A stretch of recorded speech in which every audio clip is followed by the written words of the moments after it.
Ciao, oggi ti parlo di un bel mostriciattolo, la monoruota Kingsong F22, che ho avuto il piacere di provare per un'intera giornata durante il monoraduno che abbiamo fatto a Genova. Trovi il video del raduno sul mio canale. Questa non potrà essere di certo una recensione completa, in quanto appunto l'ho usata un solo giorno, che però ho cercato di sfruttare nel migliore dei modi, facendo sia dei tratti stradali sia dei tratti in off-road, anche alcuni abbastanza spinti. Voglio subito ringraziare Overwheel per avermela concessa, in quanto al momento è l'unica in Italia e nel prossimo periodo è previsto l'arrivo dei primi esemplari per la vendita. Vedremo insieme quali sono i punti di forza e i difetti di questa ruota, di altissimo livello, di prestazioni, ma ovviamente anche di prezzo. Rilassati perché sono parecchie le cosette da dire e magari nel frattempo approfitta per mettere un like al video.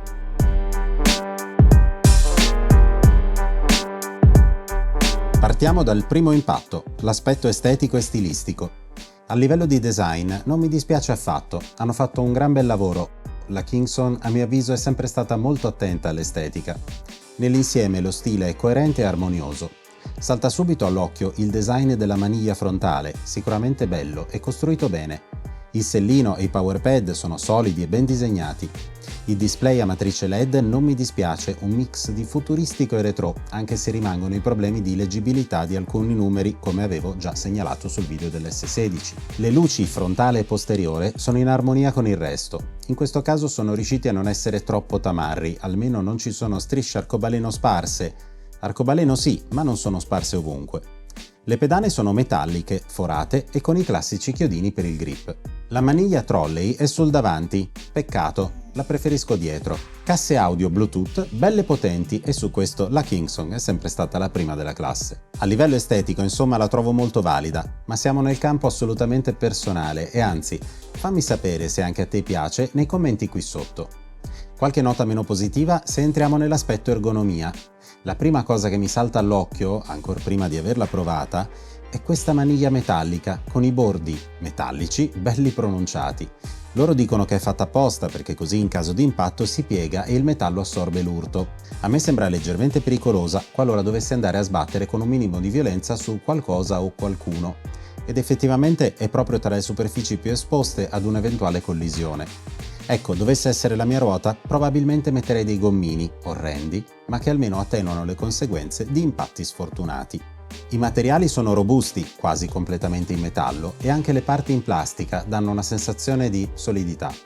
Al momento di salirci si nota subito la dimensione, è bella alta e tra le gambe la si sente parecchio. Ma per me è stato un pregio, infatti mi sono subito abituato, anzi quasi assuefatto, ad avere i pad così alti, appena sotto la rotula.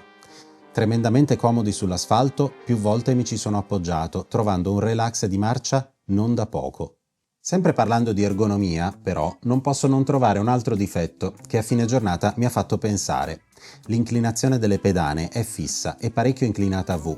Probabilmente ci si abitua, ma mi sembra assurdo fare un prodotto tanto curato e non prevedere 2 viti di regolazione? Battistrada confortevole su asfalto e valido anche su sterrato. Quella che ho provato è la ruota disponibile con il modello base, ma sono disponibili anche altri 2 copertoni, uno dedicato allo sterrato e uno invece per la strada.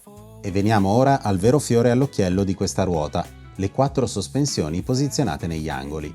Su molte ruote che troviamo in questo momento in commercio abbiamo 2 ammortizzatori, uno per lato, e di solito uno si occupa dello smorzamento della compressione, l'altro del ritorno. In caso di salti o stress improvvisi molto forti, questa situazione carica ogni evento su un solo cilindro che si trova spostato dall'asse centrale su cui si scaricano le forze.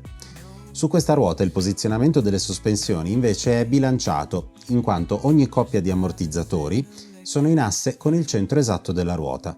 Questo si traduce in un comfort che si percepisce dal primo istante. Ora, io sono abituato molto bene in quanto il pattern è già parecchio ben ammortizzato e di certo non posso dire di aver percepito una differenza assurda, però l'ho sentita ed è stata parecchio piacevole. La corsa delle sospensioni è di 10 cm e anche facendo qualche piccolo salto non ho mai toccato il fondo scala. Probabilmente se avessi potuto perderci un po' più di tempo e fare dei test avrei anche migliorato il comfort, tarando e regolando le sospensioni direttamente sul mio peso e sul mio gusto. E ora veniamo alla potenza. Ce n'è tanta. Parliamo di 5500 watt nominali e 12.000 watt di picco. E si sente. Per questo motore hanno usato dei magneti ancora più performanti, il che si traduce in un peso contenuto nonostante la potenza di alto livello. A basse velocità si sente che il motore è ben gestito, molto preciso e stabile. A velocità più sostenute ha un'ottima fluidità e immediatezza nella resa. Per la velocità non ho fatto dei veri speed test, in parte perché non ho ancora esperienza con rotte così pesanti e in parte perché eravamo in gruppo e non volevo seminare tutti. Però in diversi punti ho provato a partire dal fondo della carovana, raggiungendo molto velocemente la testa, e mi sono reso conto di una cosa: come quando si guida un'auto di livello superiore si ha la sensazione di andare piano anche a velocità più sostenute.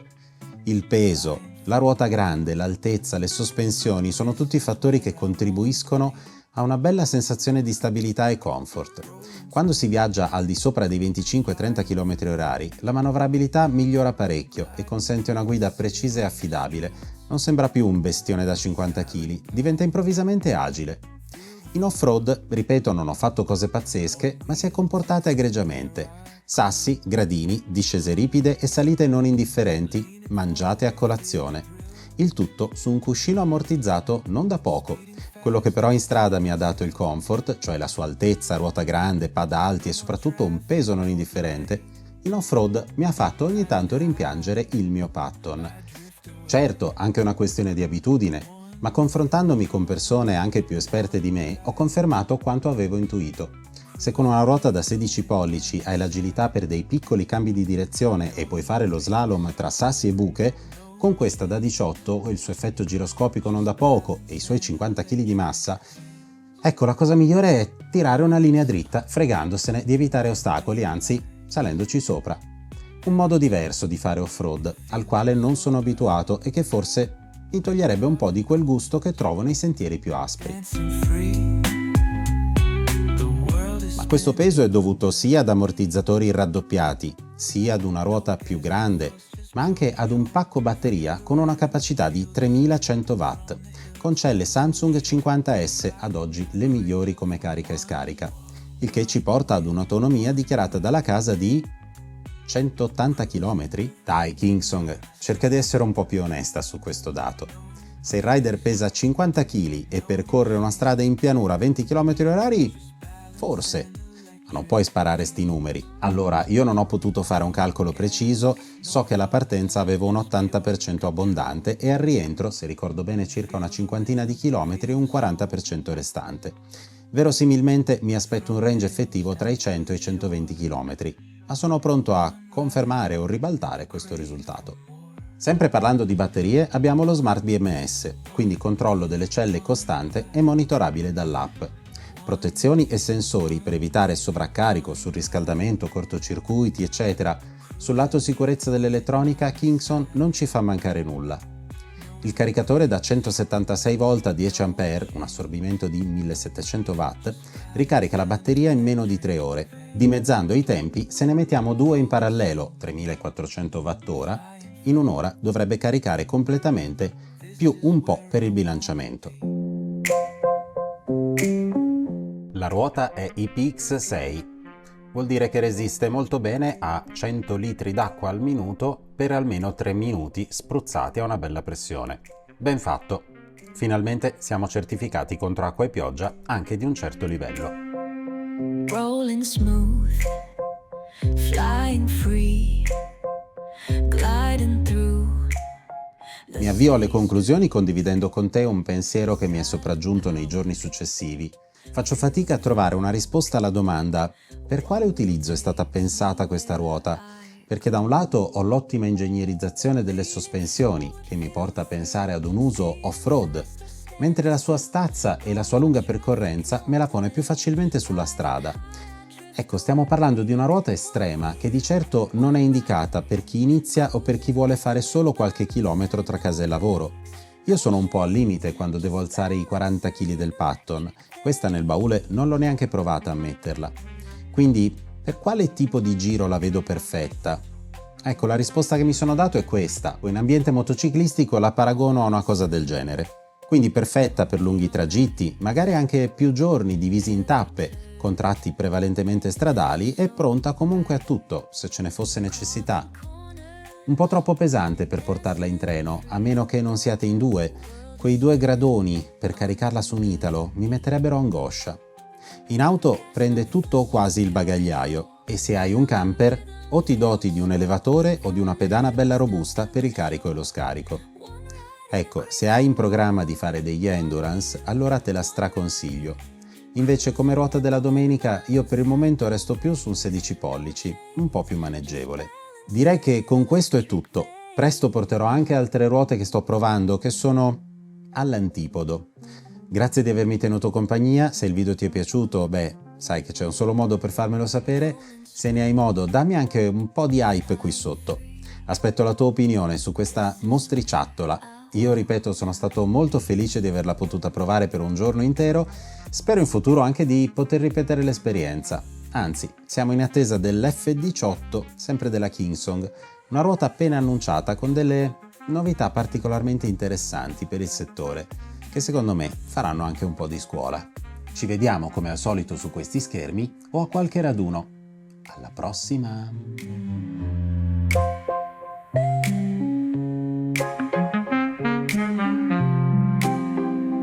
Rolling smooth, flying free. This is where